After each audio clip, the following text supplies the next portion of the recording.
যশোরের চৌগাছা উপজেলার বিভিন্ন বাজারে সার বিক্রি ও মজুত পরিস্থিতি মনিটরিং করেছে উপজেলা প্রশাসন। বৃহস্পতিবার 27 আগস্ট উপজেলা নির্বাহী ম্যাজিস্ট্রেট ও সহকারী কমিশনার ভূমি GMA মুনিবের নেতৃত্বে এ অভিযান পরিচালিত হয়। অভিযানে উপজেলা কৃষি কর্মকর্তা মুসাব্বির হোসাইন ও সাব ইন্সপেক্টর শফিকুল ইসলাম উপস্থিত ছিলেন।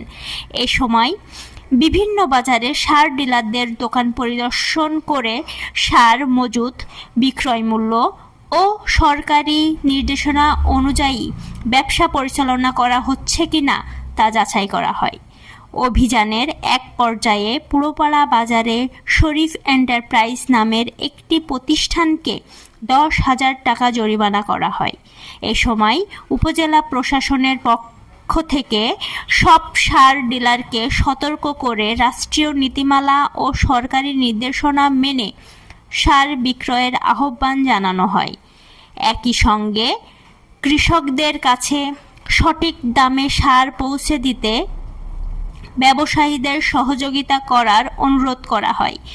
উপজেলা প্রশাসন জানায়, সার নিয়ে অনিয়ম ও কৃত্রিম সংকট ঠেকাতে এ ধরনের মনিটরিং ও অভিযান অব্যাহত থাকবে।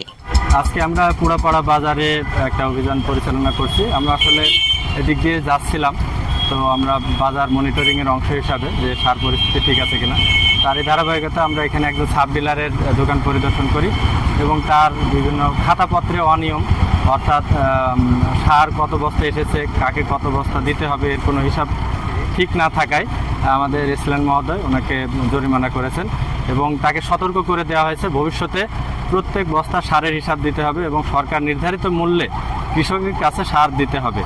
ধন্যবাদ।